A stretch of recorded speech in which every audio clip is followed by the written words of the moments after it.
প্ৰায় ২৫০০ কোটি টকীয়া এখন চিনেমা চাইলো যাৰ নাম হৈছে অডিচি। ডাইৰেক্টৰ কোন? ক্ৰিষ্টোফাৰ নলেন।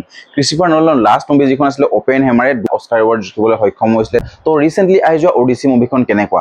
এটা কথা আপোনালোকে মনত ৰাখক যে অডিচি চিনেমাখন চাবলৈ হ'লে আপোনালোকে সেই অডিচিৰ বিষয়ে জানিব লাগিব, মানে গ্ৰীক কাহিনী অলপ জানিব লাগিব। কেনেকে তেওঁলোকে ট্ৰয় বাৰ জিকাৰ পাছত ঘৰলৈ উভতিছিলে আৰু সেই উভতি অহা জাৰ্ণিত কি ঘটনা হৈছিলে, সেই সম্পূৰ্ণ ঘটনাক কিছু কিছু অংশ এই চিনেমাখনত ধৰি ৰাখি পেলাই আমাক দেখুৱাবলৈ সক্ষম হৈছে। আপোনালোকে যদি অডিচি সকলৰ কাহিনী একেবাৰে নাজানে বা অকণমান সকলো টাচত নাই, তেতিয়াহ'লে সঁচা কথা কৈছো এইখন মুভি আপোনাৰ কাৰণে একেবাৰে নহয়, একদম মাথা ওপৰে যাব। কাৰণ ক্ৰিষ্টোফাৰ নলেনৰ মুভি, তেখেতৰ মুভি চাবলৈ হ'লে আমি মগজটো একদম ইয়াত লগাই ৰাখিব লাগিব, বেলেগত একো কনচেনট্ৰেট কৰিবই নোৱাৰো। অকণমান যদি আমি মনোযোগ নিদিয়াকে চাওঁ বা ইফাল সিফাল কৰোঁ, তেনেহ'লে আমাৰ সেই ষ্টৰিটো বুজিবলৈ বহুত বেছি কঠিন হয়। যেনেকে মই টিনেটখন চাইছিলো, যি নেকি মোৰ মগজ একেবাৰে ঘোলা কৰি দিছিলে। অপেন হেমাৰখন বাৰু বুজি পালো, ইনচেপচন হওক, ইনষ্টাৰটেলাৰ হওক, তেখেতৰ মুভিৰ যিখিনি ভিজুৱেলছখিনি একদম বৰ বেলেগ হয়। আৰু ইয়াতো মানে আপোনালোকে ভাবক ২৫০০ কোটি টকীয়া চিনেমা, যি নেকি কমপ্লিটলি 100% IMAX-ত শ্বুটিং কৰিছে। মানে IMAX মানে কি? Image maximum. মানে এইখন চিনেমা বনাবৰ কাৰণে IMAX কেমেৰা নিজেই তৈয়াৰ কৰি লৈছে, যি নেকি ইমানেই গধুৰ ডাঙৰ, সেই কেমেৰাটো উঠাবৰ কাৰণে ৬জন মানুহৰ দৰকাৰ হৈছিলে। এনেকুৱা এখন মুভি মই চালো আৰু ট্ৰেইলাৰ অহাৰ পাছৰ পৰা একদম এক্সাইটেড আছিলো। সঁচা কথা ক'বলৈ গ'লে কাষ্ট বহুত বেছি দামদাৰ আছিলে, যি নেকি আমি মেট ডেমনছক দেখিবলৈ পাম, ইয়াতে টম হেলণ্ডক দেখিবলৈ পাম, জেণ্ডায়াক দেখিবলৈ পাম, ঠিক আছে, আৰু ইফালে ৰবাৰ্ট পেটিনছনক দেখিবলৈ পাম। তো কাষ্ট হিচাপেতো বহুত বেছি দামদাৰ আছিলে চিনেমাখন একদম এটা ফুললি এটা সাধুকথাৰ নিচিনা কাহিনী। যিসকলে কাহিনী ভাল পায়, শুনি ভাল পায়, নেৰেশ্যন ভাল পায়, এক্সপ্লেনেশ্যন ভাল পায় চিনেমাৰ, সেইসকল লোকে এই চিনেমাখন বহুত বেছি ভাল পাব। আপোনালোকে যদি খুব বেছি একশ্যন বা ৱাৰ বা একদম ব্ৰুটেল টাইপ কিবা দেখিবলৈ পাম বুলি এইখন চিনেমাৰ লগত এক্সপেক্টেশ্যনছ ৰাখিছে, তেনেহ'লে সেই বস্তু ইয়াতে ড্ৰপ কৰি দিয়ক। তেনেকুৱা ধৰণৰ একো নাপায়। একদম বহুত পাৰফেক্ট কোৱালিটিৰ এটা নেৰেশ্যন পাব, যি নেকি আপোনালোকে কাহিনীটো শুনি থাকোঁতে আপুনি যেন তাতেই আছে, সেই বস্তুটো আপোনাক ফিল কৰাই দিব।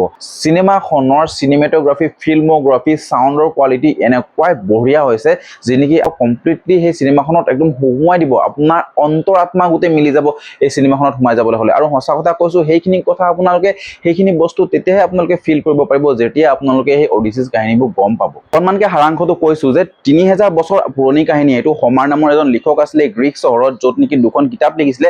তাৰে ভিতৰত এখন আছিলে দ্য অডিচিজ।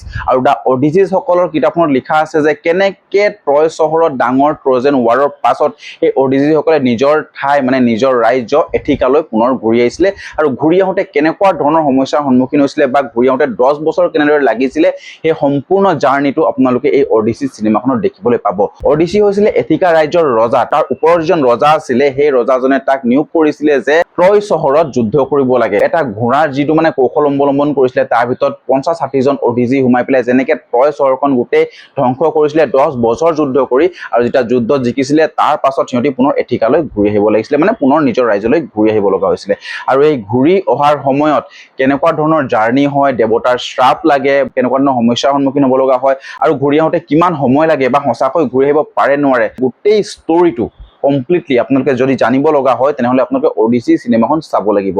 আৰু সঁচা কথা ক'বলৈ গৈছো, অকণমান আপোনালোকে চিনেমাখন চোৱাৰ আগত অডিচিৰ বিষয়ে অলপমান মানে জানি ল'ব। কাৰণ ময়ো চিনেমাখন চোৱাৰ আগতে অডিচিৰ বিষয়ে অলপ জানি লৈছিলো, আৰু তাৰ পাছত মই চিনেমাখন যেতিয়া চালো, মই সেই কেৰেক্টাৰবোৰৰ লগত কানেক্ট হ'লো, সেই ইম'চনছবোৰৰ লগত কানেক্ট হ'লো, চেণ্টিমেণ্টবোৰৰ লগত কানেক্ট হ'লো। যেতিয়া মোৰ চিনেমাখন চাই বহুত বেছি ভাল লাগিলে।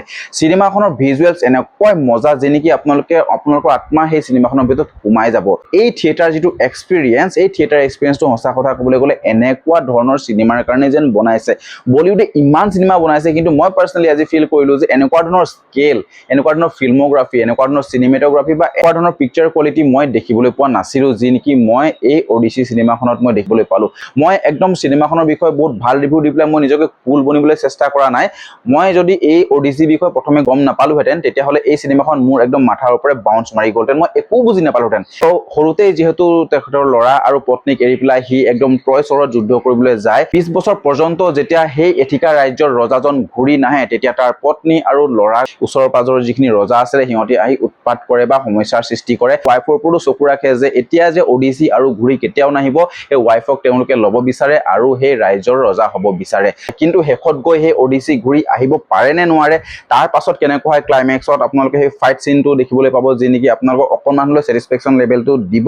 যিসকল চিনেমা প্ৰেমিকে মানে শ্ল' পেচ চিনেমা ভাল পায়, লাহে লাহে যি মানে ষ্টৰি বিল্ড আপ কৰে, তেনেকুৱা ধৰণৰ চিনেমাবোৰ ভাল পায়, সেইসকল চিনেমা লভাৰৰ কাৰণে এইখন চিনেমা পাৰফেক্ট হ'ব। ফাৰ্ষ্ট হাফটো অকণমান এংগেজিং থাকিলেও ছেকেণ্ড হাফত ক'ৰবাত শ্ল' হৈ যায় মই সবতকৈ ডিসএপয়েন্ট হলো এইখন সিনেমাত এটা কথাতে যে ইয়াতে টম হেলেণ্ড বা ৰবাৰ্ট পেটিনছন নিচিনা ক্যাৰেক্টাৰ লৈছে কিন্তু তেওঁলোকক মানে সেই ক্যাৰেক্টাৰটোৰ লগত যেন ক'বাত জাস্টিফাই কৰা নহল তেনেকুৱা ধৰণৰ মোৰ লাগিছে কাৰণ আমি স্পাইডাৰম্যান চাইছো তাৰ ক্যাৰেক্টাৰটো কেনেকুৱা ধৰণৰ তাক ৰিপ্ৰেজেন্ট কৰিছে ৰবাৰ্ট পেটিনছনক চাইছো টুৱাইলাইটখনত কেনেকুৱা ধৰণৰ ক্যাৰেক্টাৰ তেখেতে লৈছে কিন্তু সেই তেনেকুৱা ধৰণৰ একদম জোৰদাৰ এটা ক্যাৰেক্টাৰ আমি ক্ৰিষ্টফাৰ নোলেনৰ ওডিসি সিনেমাখন আমি নাপালো ঠিক আছে কিন্তু মেট ডিমনছে যেটো মানে ইয়াতে ক্যাৰেক্টাৰ লৈছে মানে ওডিসি হিচাপে তেখেতে কমপ্লিটলি জাস্টিফাই কৰিছে তো সিনেমাখনৰ ভিজুৱেলছ আপোনালোকে বহুত বেছি ভাল পাব ইয়াৰ কালাৰ গ্ৰেডিং আপোনালোকে বহুত বেছি ভাল পাব যি লোকেশনছ দেখাইছে ফিল্মোগ্ৰাফি দেখাইছে আৰু যি ফ্ৰেম দেখাইছে সিনেমাখনৰ সেইখিনি বস্তু চাই আপোনালোকে বহুত বেছি ভাল পাব এনেকুৱা নহয় যে মিউজিকটো বহুত বেছি লাউড মিউজিকটো এনেকুৱা আউটষ্টেণ্ডিং যি বিজিএম দিয়ে একদম মানে স্লো পাই একদম যেনেকৈ স্পীডলৈ যায় বহুত বেছি মজা লাগে সেইটো বিজিএম আৰু আপোনালোকে যেতিয়া বিজিএম নাইকিয়া হৈ যায় জাস্ট একদম হিতল টাইপ যেতিয়া মানে